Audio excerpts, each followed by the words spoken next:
All right, we are back. This is Creativity is the Cure. I am your host, Malcolm Moore, and today I have my good friend, Tom Schreiber. How you doing, Tom? I'm doing great, Malcolm. Thanks for having me on. I don't even know where to start because you and I have these conversations. I am kind of worried that we're both ADHD because there's so many tangents, but it's also a lot of fun. So instead of me describing what you do, I would love it if you could tell everybody in a concise manner what kinds of things that you do. Oh, you said concise, huh? I'll try my best. I'm a creative who's moved through worlds, commercial, cultural, personal, and I work as an art director, sometimes as a painter, sometimes as a graphic designer, always a storyteller. Of course. And I've worked with lots of leading in-house and agency creative teams, ranging from Elle Magazine and Publicis, Digitas to Robert Half. And then I've gotten to collaborate with icons like the Pillsbury Doughboy, wow, the Honey Nut Cheerios Bee. Yeah. I didn't even know this part. Keep going. Bob Rauschenberg, Milton Glaser, and Louise Bourgeois. Back in New York, I led the visual rebrand of Reuter Finn, which is a global family-owned PR firm that was born from the friendship of two artists, and that was very inspirational in all sorts of ways. And as a portrait painter, I've captured both individuals and entire organizations. Wow. And I try to reveal the spirit, the essence underneath the surface. So I've turned conversations into paintings. I've gotten to raise millions of dollars with auctioneers for causes that matter. Right. And the key thing here, I commit to this. I always try to work to make the radical idea that everyone is creative, make that feel real and within reach. I absolutely agree.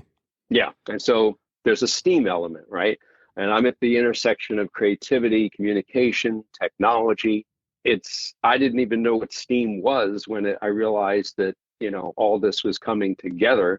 And when we bring our full selves into what we make, we're going to create things that matter. I put together a benefit to celebrate my kid's school back when he was just entering as a kindergartner. And I stumbled into a situation where a lot of people in the school, which was sort of founded around the idea of STEAM by a great educator, still themselves, the school community needed to better understand what STEAM was and how important it was. Right. So unpacking that, STEAM stands for science, technology, engineering, arts, and math. And sometimes that is expressed missing a vowel. And that's a disservice. Right. By arts, I understand STEAM to mean the emotional, humanities-related, human experience component of all learning and all discovery. Right.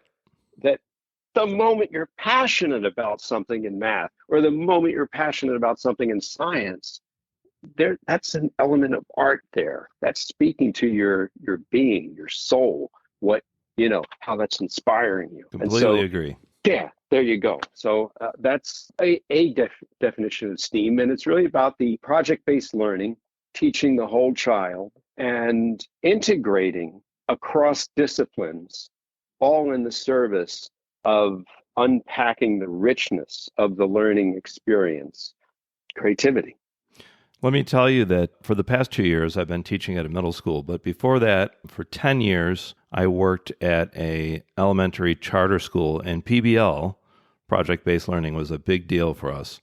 And about 2 times a year, every teacher, whether they were, a primary teacher, an arts teacher, or a PE teacher, we all had to do these displays on our walls outside of our classroom that encapsulated what you're talking about with the STEAM.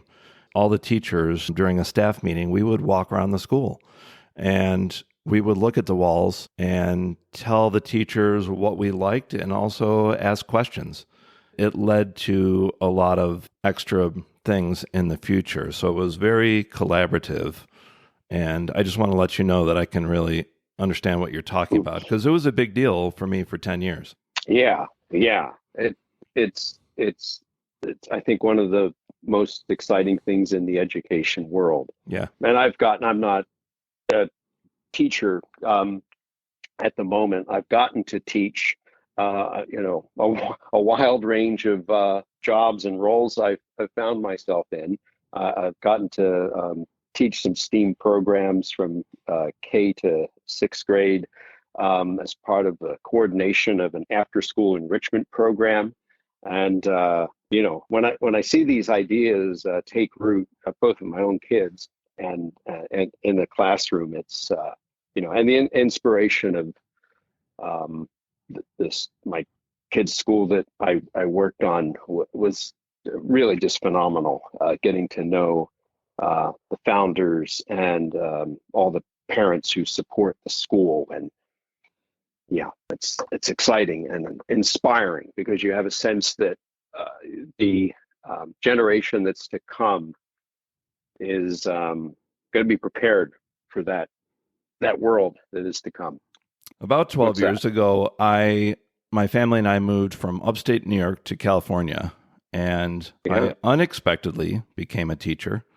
And the first thing I heard about in California in a school was constructivism.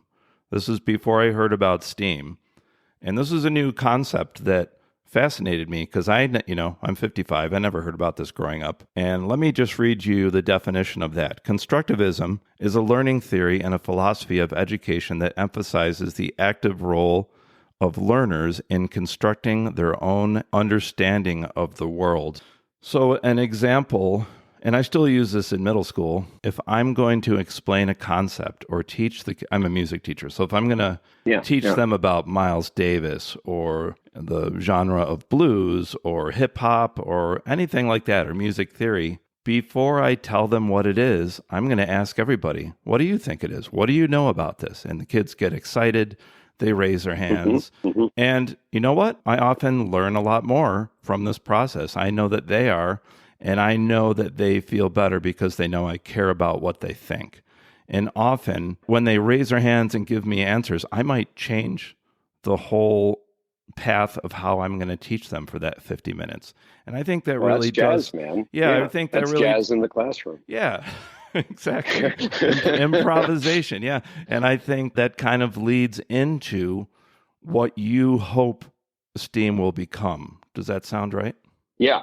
I think it represents a much needed universal update of how we approach learning and how we approach, I was going to say education, but let's go to learning, how we approach learning for young people.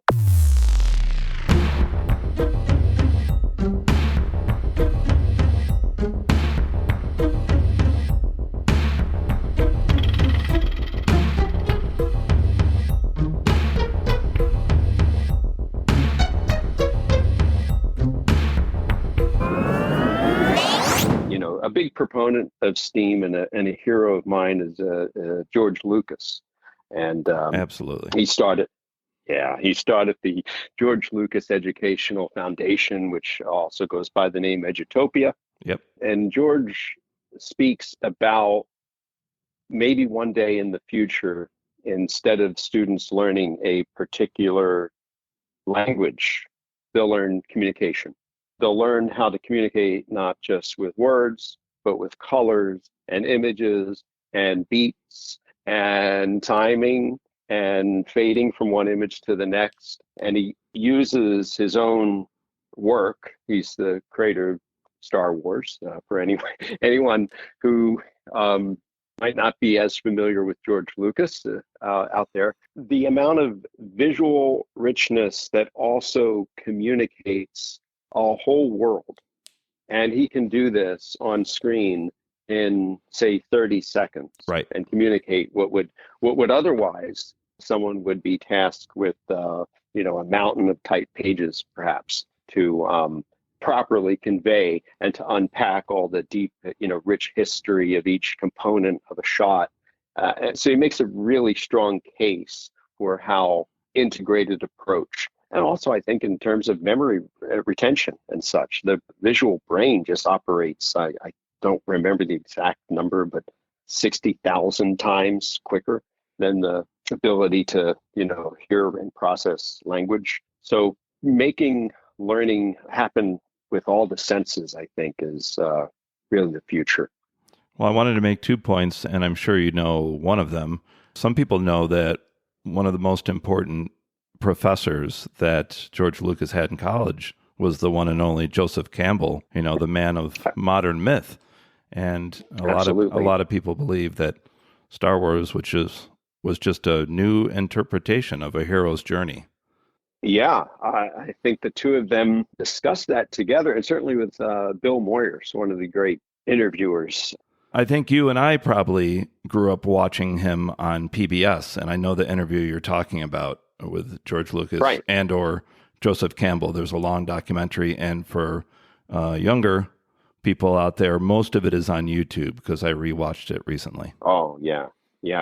And I think there was even one released as part of the Star Wars re-releases or box set where Joseph Campbell went to Skywalker Ranch to interview George. Yeah. So whether they were both in the same room at the same time or it's just fused together, yeah, clearly the work that George Lucas did was done, I'd say, in open, lifelong collaboration with Joseph Campbell and his ideas. And, and I think one of the things that Campbell would talk about is it's the role of the artist to interpret the myths of the past and give them a new inflection for the present and the future.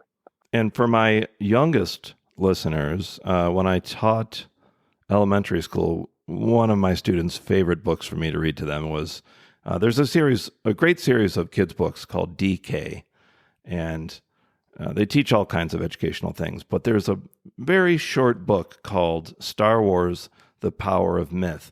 And what they do is they go through all, it's a paperback, and you can read the whole thing in half an hour, but they go through all the characters in Star Wars and then they compare them to the characters from mythology and how they relate.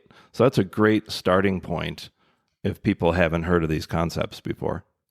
Yeah, that's great to share that. A terrific publisher. We've gotten many DK books from the library.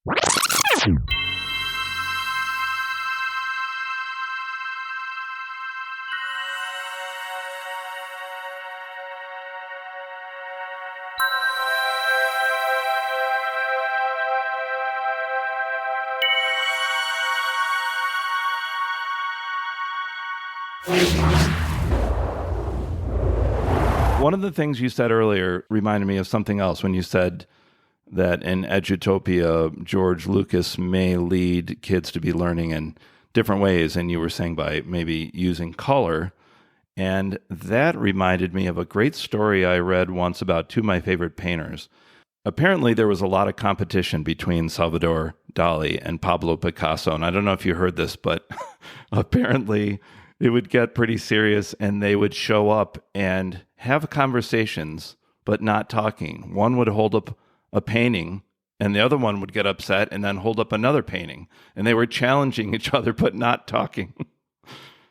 Oh, wow. Funny that they were both Spaniards doing this. And if you're a lover of art history like mine, those are two of my all-time favorites. But I just love to think about that.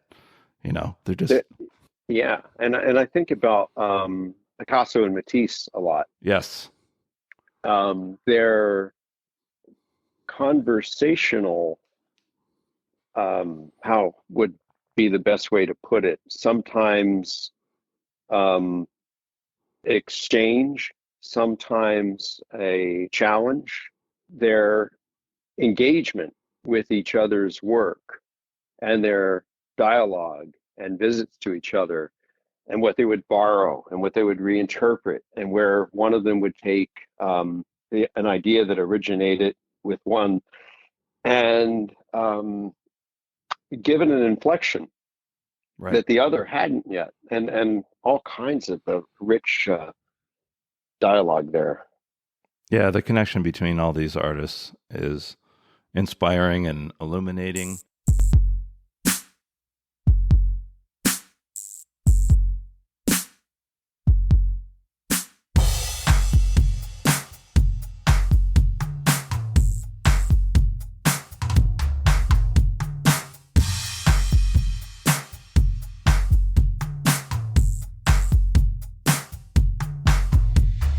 I wanted to ask you, you posed a question about education yesterday when we were both in our cars talking. Could you say that to everybody listening?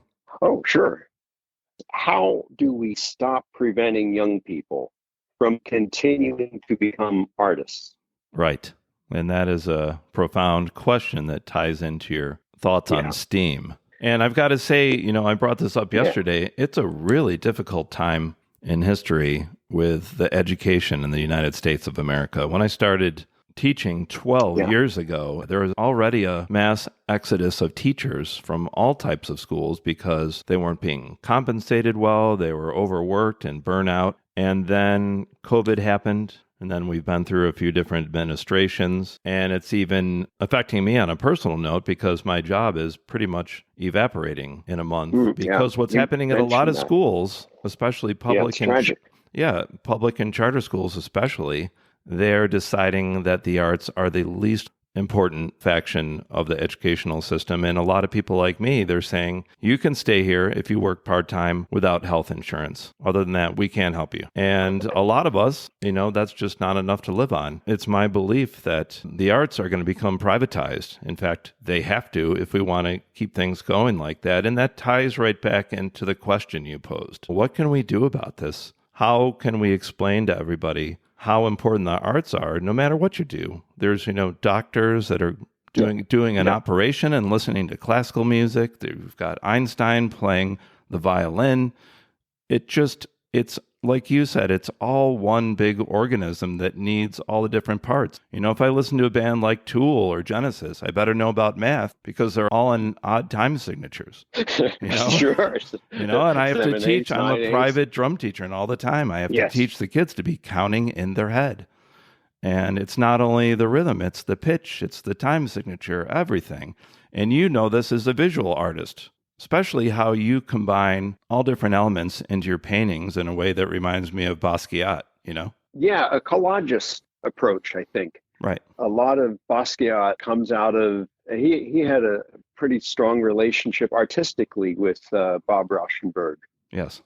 And Rauschenberg, a hero of mine that I got, part of the Joseph Campbell writes about, what happens when you meet your hero. Well, often you find out they're a person. God forbid, right? Right. Rauschenberg wanted to make work that, as he put it, existed in the gap between art and life, right? And to live and work in that space, right? Right. So he would bring in elements from the real world into the work. Yes. And make them work. It wasn't limited to the idea that you stretch a canvas and arrange color only within the area. It was also what happens outside of the boundaries of the canvas. Yes. And that whole idea was rich for me. The idea that the person that would contemplate the work of art existed in a space that the work existed in, and other objects did. And so when you have Rauschenberg in that mix, he's making work that extends beyond and connects the viewer and the work and the artist, and I think fuses something together that's quite powerful in so doing. And I think he went on to have a tremendous impact on a lot of artists who are doing collage. It's common. Everything you see in advertising and image manipulation today, in some ways, can really be traced back to the experiments of Bob Rauschenberg. In mixed media. I mean, it sounds like you're tying back into the STEAM concept and the constructivism, and what that says to me is learning without boundaries, right? Yeah.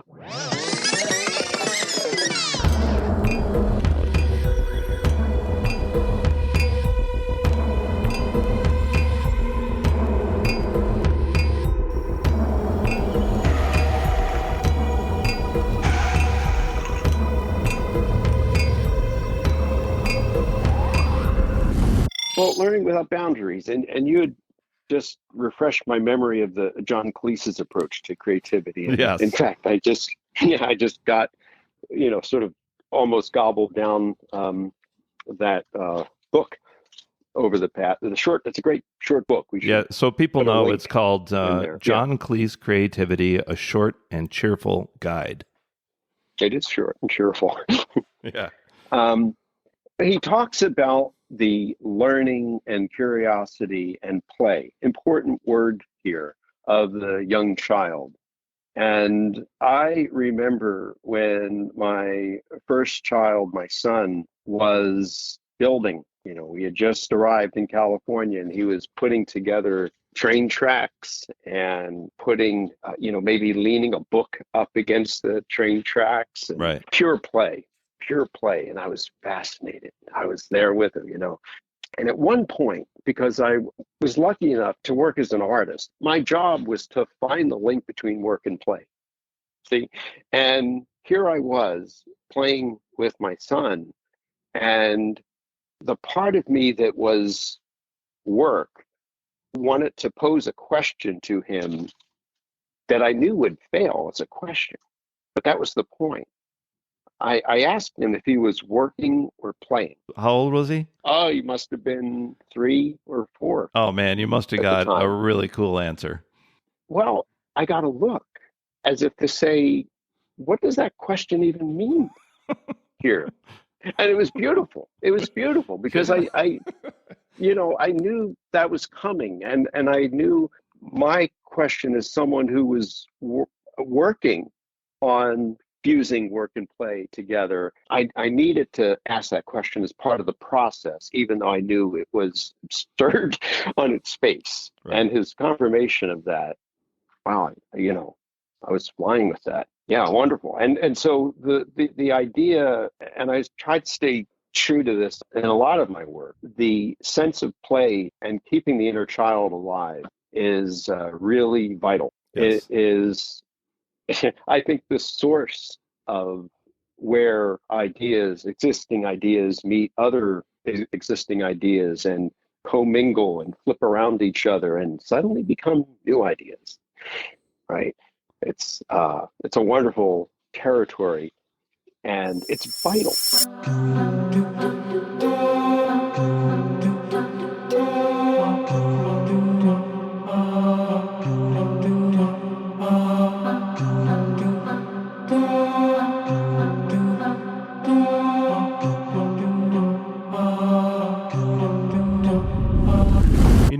Your idea of making it imperative to keep the arts within the STEAM concept is really fascinating, because as we get older, we read all these books of wisdom, and many of them say, and even David Bowie pointed this out, when you get older, you finally realize the person you were supposed to be.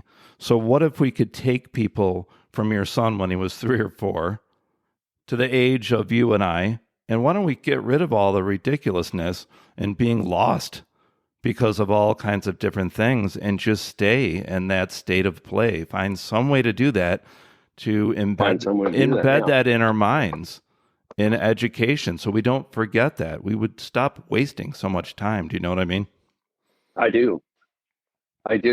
And being here with you on this talk and in this series, I mean, I think that's kind of running through everything you're doing. Right. Here, that sustaining tone can be heard throughout the whole. How many seasons of this have you done? This is only the second season. We haven't even done a whole year yet. However, I think you're going to be episode 50, so it's going pretty well. Oh, nice. Before we move on from this really cool topic, because I have so many questions I want to ask you, a lot of what you're saying is reminding me of two different things. There's a great Ron Howard film. Do you remember A Brilliant Mind, right? Familiar with it, but okay. Yeah. Well, stay with me here. Russell Crowe. Yeah. Russell Crowe is a neurodivergent learner. And there's another great show, TV show instead of film this time, called The Good Doctor. And I was lucky enough to meet the showrunner, director David Shore. He's the same guy that also made the show House.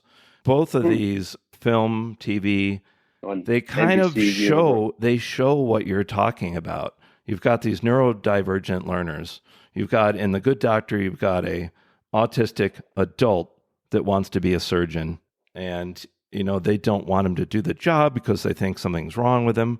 But in both these movies, they, through artwork, show how their mind is working. And it's really beautiful because it's science and art.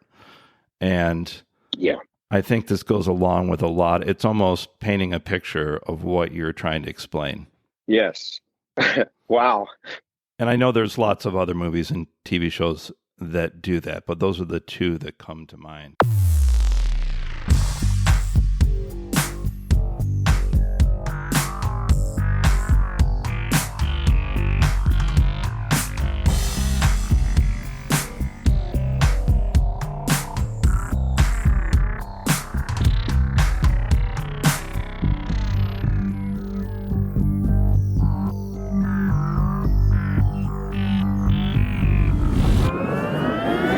With all of this, let's go way back in time.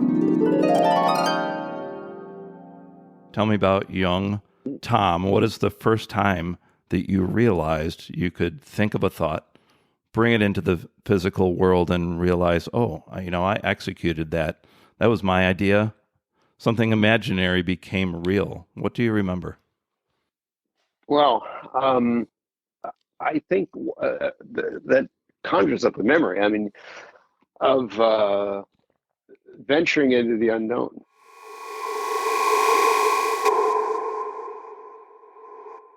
Right. A really early memory, right? And that was we had a big kitchen, and my mom might have just mopped the kitchen, and I needed to run right out there and get in the center of the wet floor.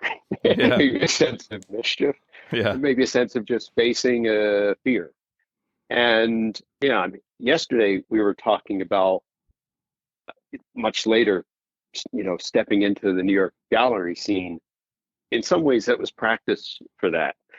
I went to the center of the wet kitchen floor, and then when I looked around, I was in the center of the place that had scared me. Right. In a way, right?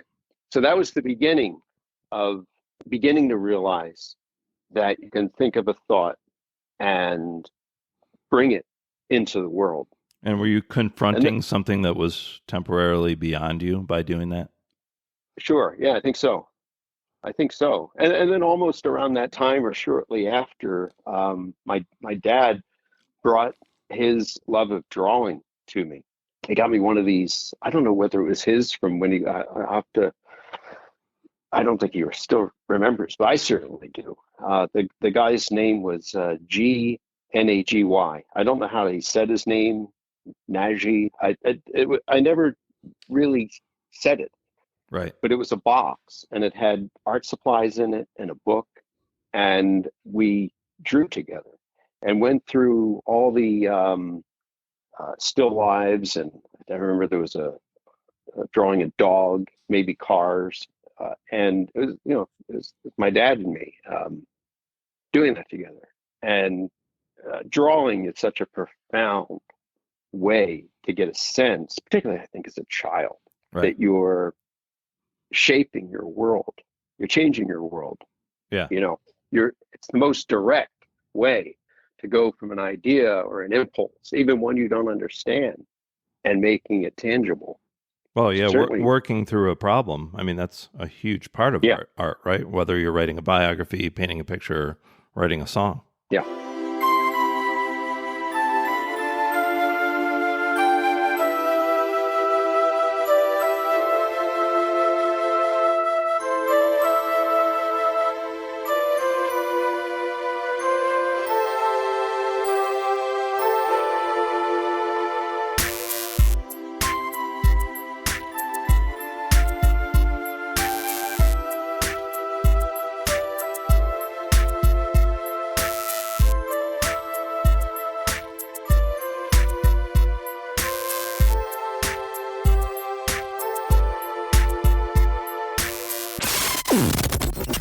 Okay, so you led into my next question. Your parents, were they creative? Yeah, I think, from my dad, that early exposure to drawing. Was he an artist? Yeah, I think he kept a sketchbook almost all of his life. As I was growing up, I think he drew less frequently. Some years back in the basement of their house, I found one of his sketchbooks, and I have it. Yeah, I Yeah. asked for it, so Yeah. yeah, and it's just great, to see things he was thinking about Were and now putting down. my mom was an artist, so were these Oh, awesome. realistic sketches? Were they cartoons? Were they paint? Were they pencil, pen? What type of medium Yeah, and pencil. what approach? Yeah. Pencil, people, sometimes cars, all the things that as I was developing that capability, I, went on to do the same kind of exploration, drawing cars and people and dogs. And yeah, so it was, a real affinity Yeah. that I felt. And my parents are always incredibly nurturing of my creativity and pointed me toward where I needed to go as a developing artist. That's great that you had a creatively supportive environment. Yeah, Not always the case with everybody. my my, my mom at one point I had a painting studio in the basement of our house, and my dad, he was telling all of his friends that I would do a portrait for one of his friends, and it grew into a bit of a business for me. As a as a young guy, I could go down and make a painting. I'd get a bunch of photos of people and pets and things like that, and so I had a series of jobs in a way, and they would go out in the world. Sometimes I would meet the people, and more commissions would come out of that. So when you made these paintings, what did you use? Acrylic, oil paints, or watercolors? Most of those were in oil after an early start with acrylic, but I wasn't really quite prepared for what acrylic was as a young artist, and it dried quickly. And Right, I was going to say that's a serious later commitment. it is, yeah. And later I would have a full immersion in acrylic, as a display artist, and I could suddenly get large quantities of it and really understand it. But early on, I worked in oils, and that's part of the reason I was, I had the basement studio, because it was all down there. You could close the door, and Yeah. the turpentine and stuff would stay put. And that was my lab. Yeah. And my mom would critique the paintings. She wasn't an artist in that she would draw herself, but she could understand kind of particularly with the portraits, where they could go further, where they could, almost like a director looking at a scene, Yeah. and where they get a performance out of an actor. And so I got a lot of coaching from her on that regard, that aspect. She was almost like your of the work. cinematographer. That's pretty cool. Yeah.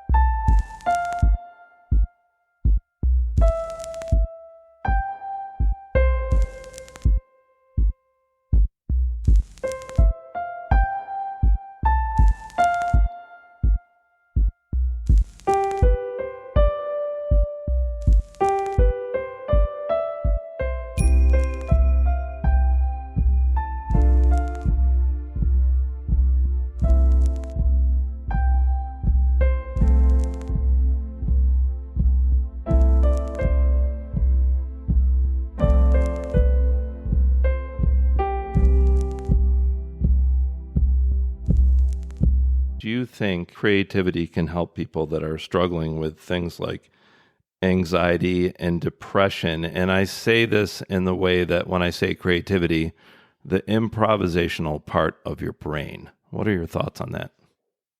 Well, yes, I do.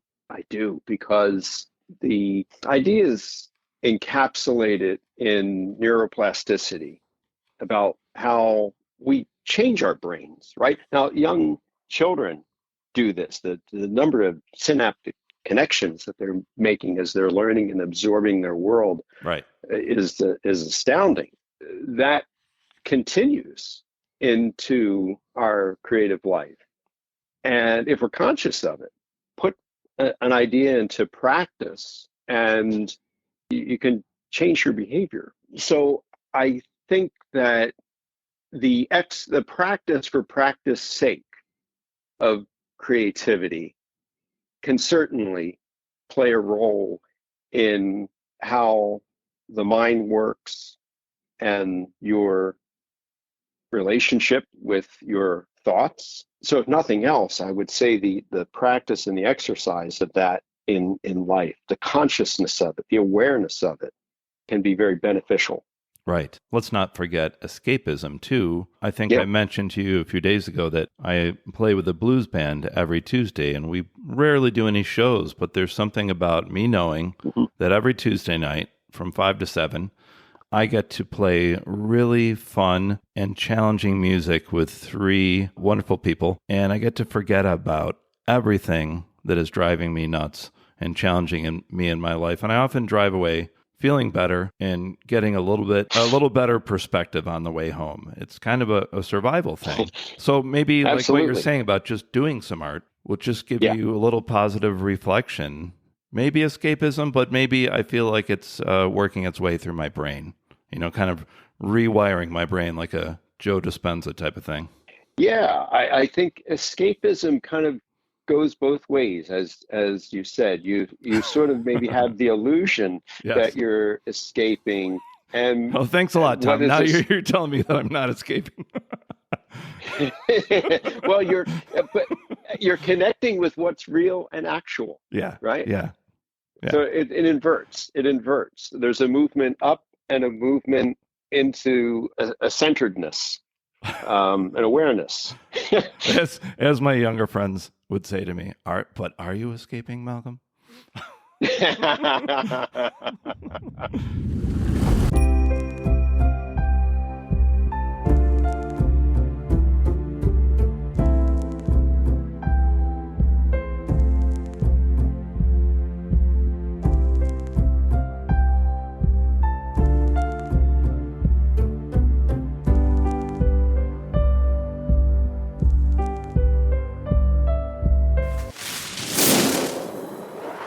So I want to read you a little excerpt from the John Cleese book that we just mentioned, Creativity, A Short and Cheerful Guide. So on page 91, he says, "Your thoughts follow your mood. When my friend, Professor Brian Bates, pointed out this to me decades ago, it came as a complete revelation, and yet it's so obvious. How could I not have noticed something that was staring me right in the face? We all know that if we're depressed, we don't have cheerful, optimistic, energetic thoughts. And if we are happy, we can't take gloomy, pessimistic thoughts seriously. If we're angry, we don't want to play with the kittens. We want to plot our revenge. If we're anxious, we worry. We're full of ourselves. We feel decisive. If we're feeling envious, we can't enjoy other people's success much. Now, feeling creative isn't exactly an emotion. It's a frame of mind.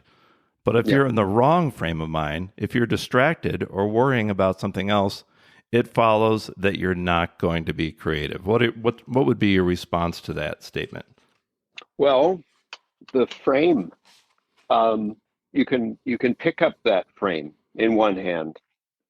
You can use your other hand and pick up another frame.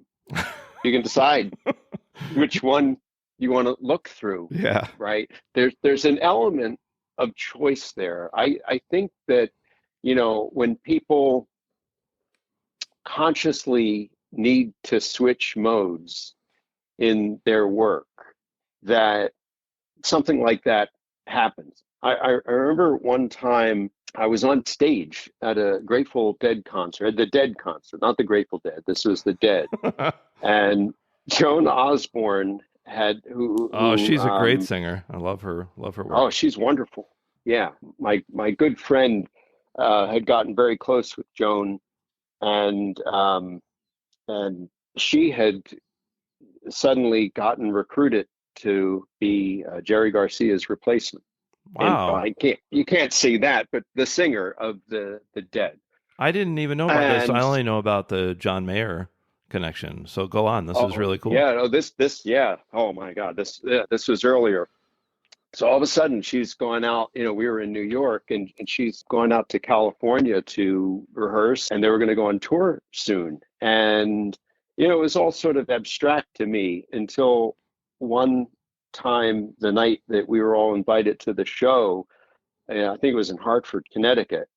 And I was standing sort of backstage, on stage, but right in back of Mickey Hart, and watching the show from that perspective. Cool. From the And from the drummer's chair. I'm very familiar. yeah, I'm talking to a drummer now, so you can right. And and I love drums. I dabbled in drums and played on pillows and things, played in the school band. So yeah, here I am watching, this incredible drum duo.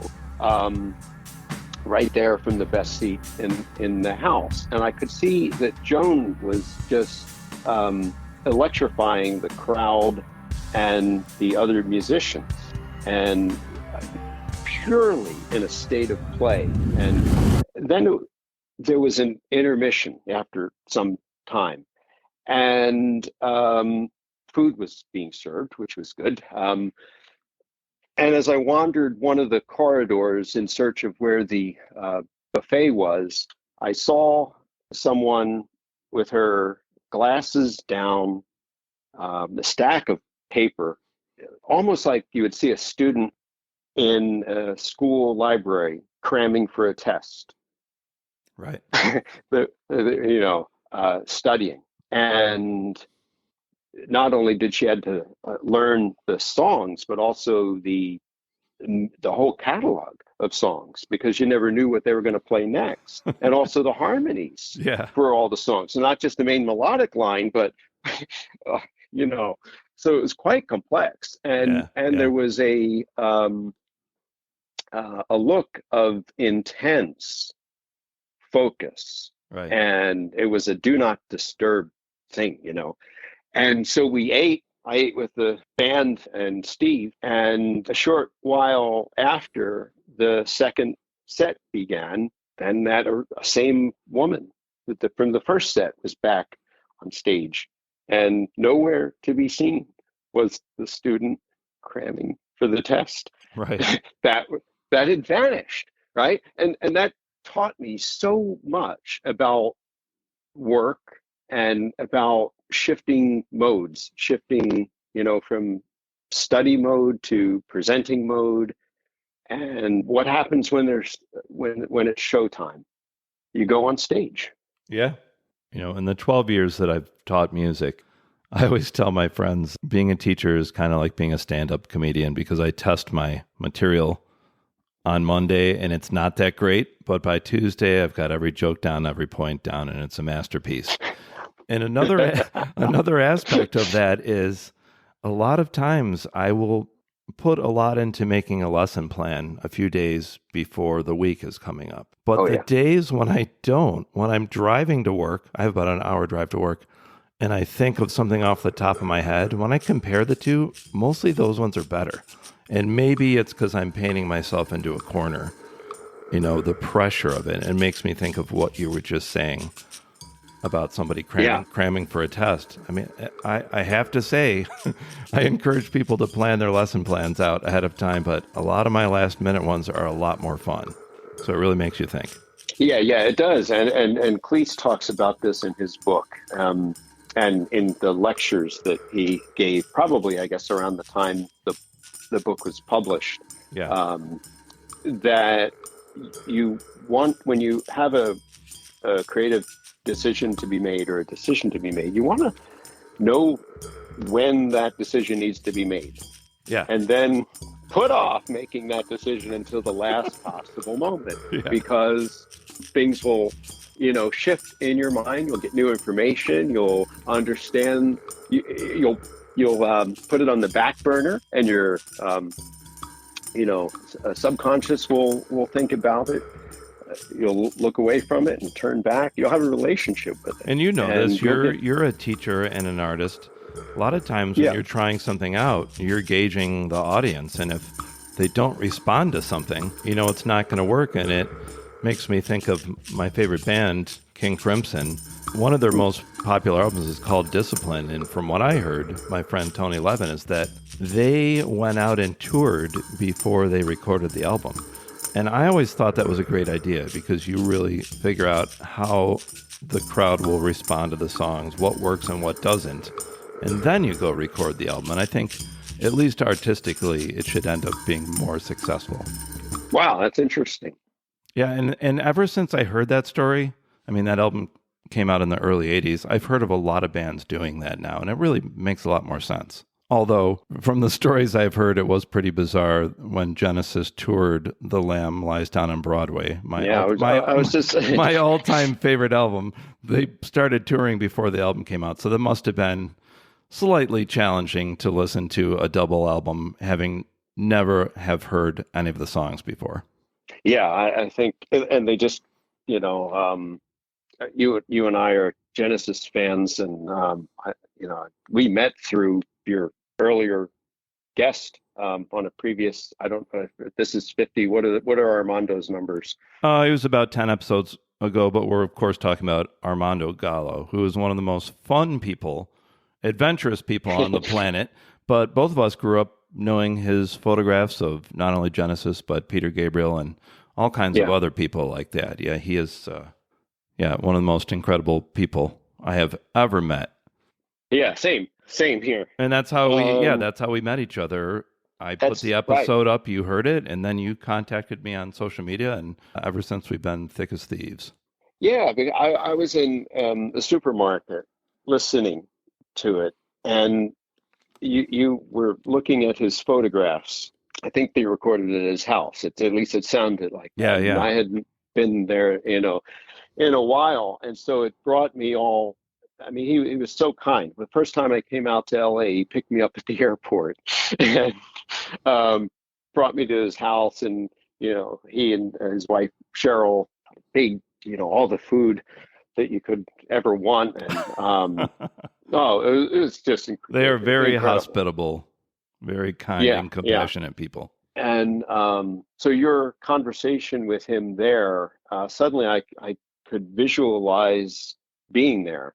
And I felt like I was in a conversation with him and with you, and I guess we got to talking shortly after that. Yeah, it was incredible. He's such a cool guy, and I grew up. I bought his books when they came out in the early 80s, and I had taken my two sons, I think, 2003, to see Peter Gabriel's I.O. tour, and Tony Levin had invited me to go backstage just to catch up with him, because I used to live in upstate New York and see him all the time. So anytime he's in California, we get together. So I couldn't get backstage. And then I noticed this man that was slightly older than me. He seemed very familiar, and he couldn't get in either. And then I go, "Are you Armando Gallo?" And we started talking, and I ended up helping him get back there. He was there to see Peter, and I was there to see Tony, and we became friends. And you're right, he's just so personal and friendly. How could you not be friends with the guy? And that's the amazing thing about how things work out. If it hadn't been for those circumstances as they were, you and I wouldn't know each other. We wouldn't know each other. And your podcast history would be different. The 2 episodes with Armando would be not there, and it's really interesting to think about how things connect through time. It's almost like chaos theory. Yeah, the butterfly.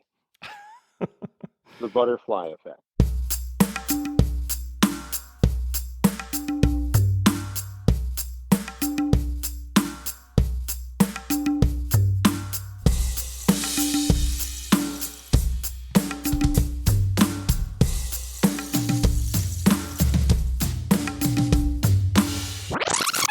Now, I want you to repeat to my listeners a great story you told me the other day. How did Steve Martin help you conquer shyness? Well, I'll have to start by saying I had acquired a shyness. I'd become uncomfortable with my voice in grade school. Yeah. And there was I had great teachers for the most part. I had one teacher who put sort of a spotlight and it made me feel uncomfortable. Said, and now to the news desk of, put, I don't know whether it was intentional or not, but I found myself getting really nervous at that point. And it took a while until high school to really begin to work past that and acquire a comfortability and or translate any nervousness at reading aloud or performing right into the excitement, into the adrenaline. And but there's still a little bit of that. When I got out of art school, and I knew that I was on a path. I had originally gone for illustration to Parsons. Well, foundation year, you learn everything. And I majored in illustration because the chair of the department, Judy Fendelman, made the most convincing pitch to the freshman foundation students. She said, you've heard from all the other departments about how you'll become a graphic designer or a fine artist and so on and so forth. What I want to say, what we're out to do in the Department of Illustration is we have teachers who are fine artists, who are designers, who, make things by stitching things together and by using pens and collage. That's all secondary. Our job is to help you become who you are. And that spoke to me, right? Right. Yeah.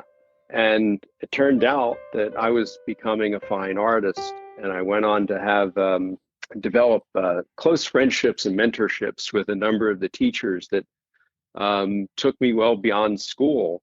And I continued actually as an independent study student. And I started to meet my teachers, gallery directors and things.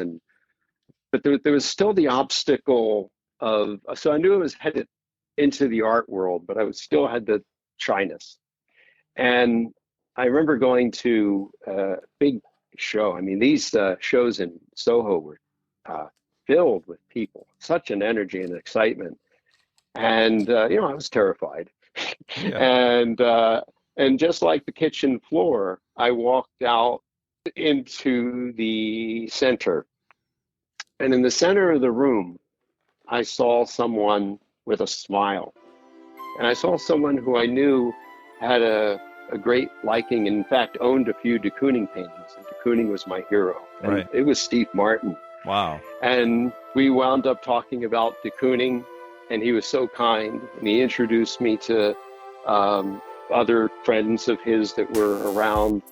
And, I realized, well, this is where I am now. I'm in the center of the kitchen floor. Yeah. And what year was this around? Oh, that would have been early 90s, I'd say. Wow. What a wonderful Yeah. occurrence. And I'm a big fan of Steve, and I knew that he was a very serious art collector, so that must have been and a brilliant mind as well. And incredibly funny. Yeah.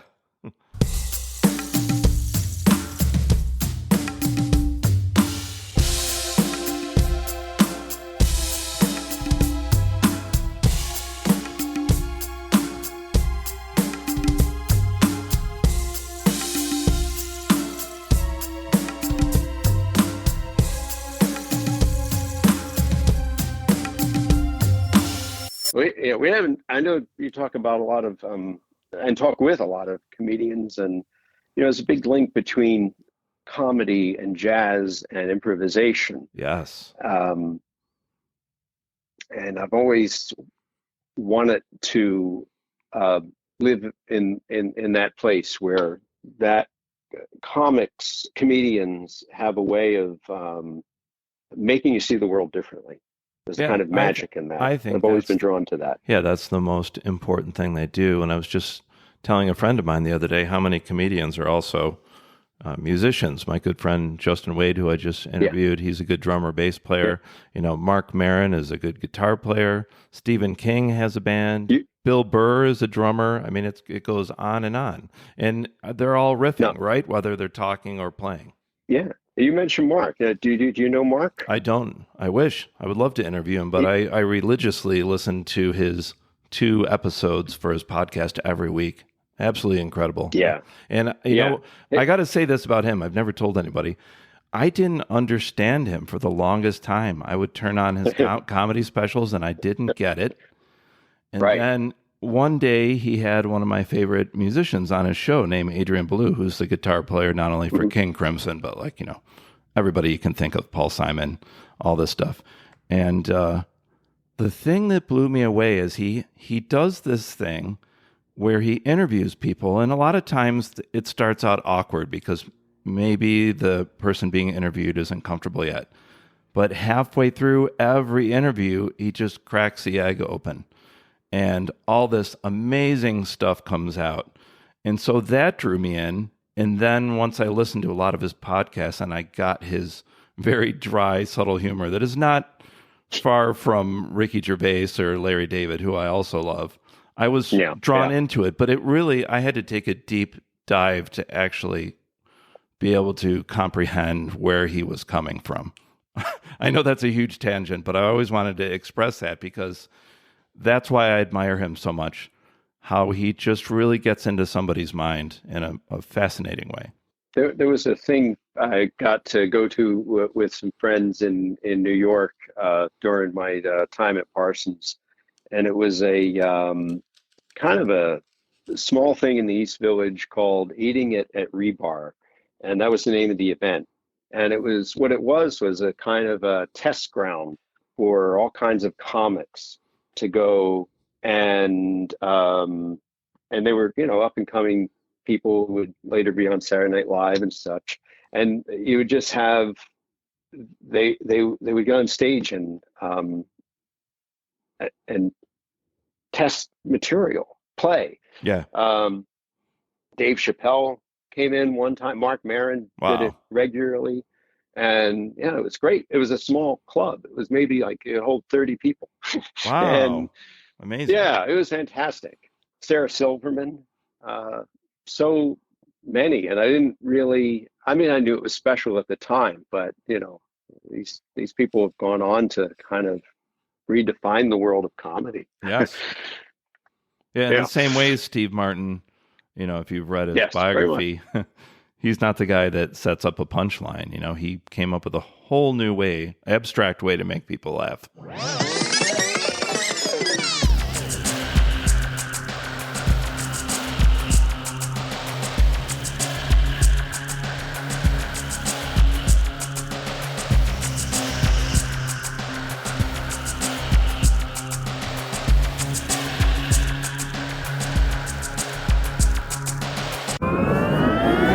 Well, I think before we move on, I'd like to end with asking you to tell us, what is a mind map? I'm looking at one of yours right now, and I'm terrified because I think if I go down the rabbit hole, I'll never come back.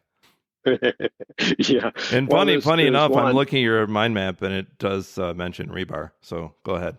Yeah. Well, a mind map is a way of writing without the logic of writing. Okay. Right. You're putting things next to each other. It can be a word. It can be a series of words. It can be an image or a drawing or a sketch. And ideally, like the one we're talking about is done in Google Slides. And things can be moved around, and I'm going to go there right now. Not the rabbit hole, but I'm just going to move. So I'm going to move your cup of your beverage. You want to say what your beverage is? Yeah, we were before we were talking. He was Tom was saying he was making tea, and of course, people that know me, I was making some Nespresso. And I single-handedly blame Tony Levin for getting me addicted to espresso, and we'll talk about that in another episode. Yeah. So I just move your espresso and my turmeric tea on top of Miles there on the actual live version of this. So I make it's a way of ideating. It's a way of sharing ideas. Is it a method of communicating to yourself, to me or someone else, or both at the same time? Or just expressing yourself?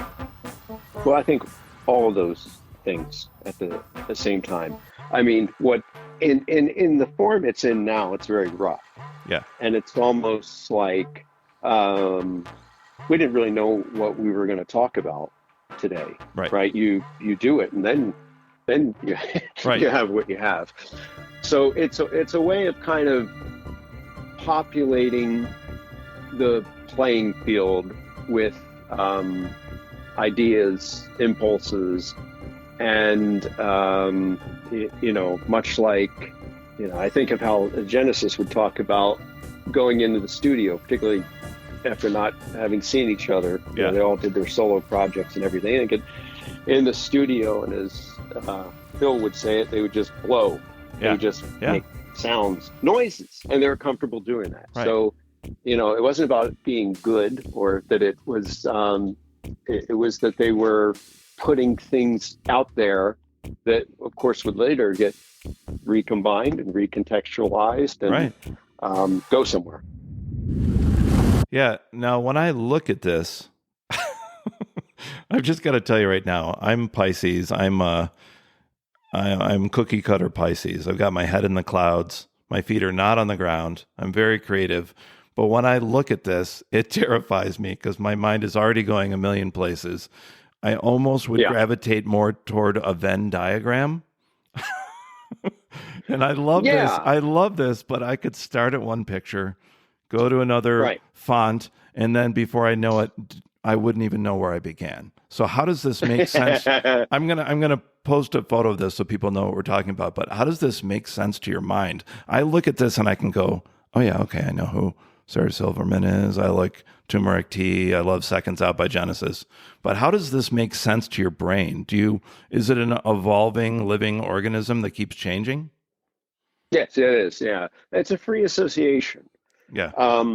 It's what happens when the mind wanders, divergent thinking, connecting ideas. There's a jar of honey there. Yeah. My friend made a video portrait of that jar of honey. There's a line from Ripples where the honey flows and takes you by the hand, holds you down on your knees. Okay. Right? Yep. And so it's you're just sort of putting things out there and maybe melting one idea into another. I mean, it's a practice of a kaleidoscopic thinking in a way. It's reminding me of, there's a great Robert Fripp song on one of his solo albums that David Byrne sings. And David Byrne shouts out, "I am resplendent in divergence." So that's a good one for people to check out. It sounds like that could be the title of this mind map. I'm going to have to type that into here. I won't do it now. I was actually on a interview kind of thing with David Byrne and my friend Paul D. Miller, DJ Spooky. We were talking about Rauschenberg. Oh my God. Please tell me a little bit about this, because I'm a fan of both of those artists. Wow. Well, I believe I first met David at a Rauschenberg opening, and David, it was interesting in that Bob was standing there. It might have been at his show, it might have been someone else's show, and there was a Tony Arsler show down the street. This was Chelsea. The whole neighborhood was filled with openings and people, right? Mm-hmm. Incredible. And the Tony Arsler show involved projections of light on the wall and eyes, and it was eerie, and and it was captivating. And so I had just come from that show, and I walked into, I guess it was Gagosian Gallery where Bob was, and I started to describe it, and I could just see his inner 5-year-old curiosity Yeah. needing to be there. Yeah. Already connecting with just that vision. And David was standing there. And so he introduced everybody. And, David and Bob Rauschenberg go way back. I didn't know He that. did a Talking Heads album. I have a copy of this. Stop Making Sense, aptly named, right? Yeah. Is a play on Rauschenberg's Revolver series, Wow. which had a clear disc, the vinyl record. I know exactly what you're talking about. Yeah, and then the sleeves, you rotate acetate add-ons that sat above and I think below the record, and you could thereby change how the images printed on each of the pieces of acetate related to each other. Right. So it's a work much like the larger Revolver work that was motorized and plexiglass, but it was the same idea. Much more fun on the vinyl version than the CD version. Oh yeah, I haven't even seen the CD version. Yeah, that's iconic. The material's all yellowed at this point, and I think that was true of the material they used. So I didn't realize that's who did that. Wow. Yeah, that was Bob Rauschenberg for David Byrne and the Talking Heads. And what was the conversation when you're on the podcast with David Byrne? What topics did you guys go over? It's on YouTube, and it was a little while ago. Okay. I know we were talking about, well, certainly the gap between art and life was a topic of it, but I'd have to refresh my memory and go back to that. In fact, I think I'll do that. Did it have to do with his book about music? Well, he had done a musical. Oh, right. Utopia, right? Yeah, exactly. And my friend Paul had him on to talk about that for the Brooklyn Rail. And it was, coming out of COVID, everything shifted online, as we all know. And this opened up a much bigger playing field for people to connect across distances. And he was crossing so many boundaries with that show by walking through the audience, and nobody was sitting down; they were all holding their instruments. And I think Spike Lee directed the film version of it. The book I was thinking of, which is one of my all-time favorite creative books, is called How Music Works by David Byrne. It can be a reference book. You can read it like a magazine, but it's so fascinating. It's music history, and not only does he tell the story of the Talking Heads in his solo work, but the history of every venue that he's ever played in. Why is it probably not good for a band to play at Carnegie Hall and better for an orchestra? Because it wasn't designed for modern music, Right. Yeah, he paid a lot of attention to the acoustics and the subtleties and he's a visual artist also. I mean, he did a lot of really interesting work early on with PowerPoint, of all things, David Byrne. Well, and let's not forget that he's a neurodivergent learner. He said in an interview that I listened that he found out he has Asperger's in his 40s. Wow. I didn't get to talk to him and meet him like you, but I met him a couple times. One time I was waiting to see him in concert with my sister in Ithaca, New York, and I was leaning against a door, and he came through the door and knocked me over. He said something like, "Oh, I'm sorry about that. I'm not much for small talk," and then he took off. But that's in the 90s, and now he seems to be quite a different person. I think he's a little more acutely aware of who he is and how he comes off, and you can see that in the newer interviews. Probably the one that you did. I think he's like all of us. He's a very different person than he used to be.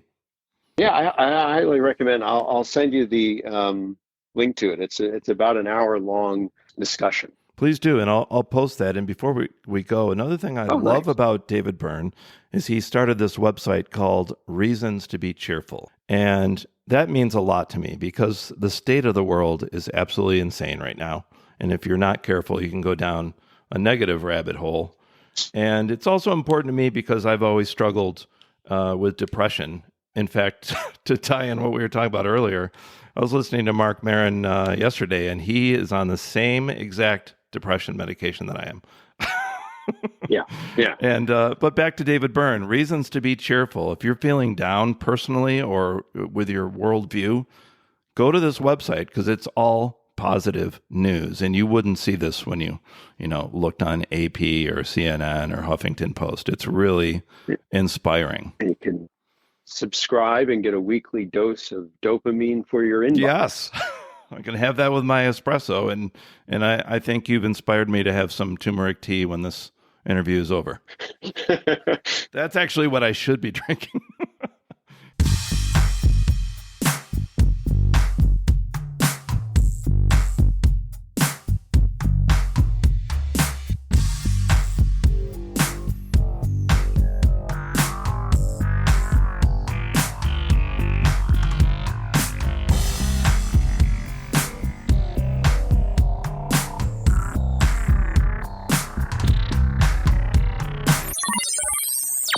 Tom Schreiber, this has been a lot of fun.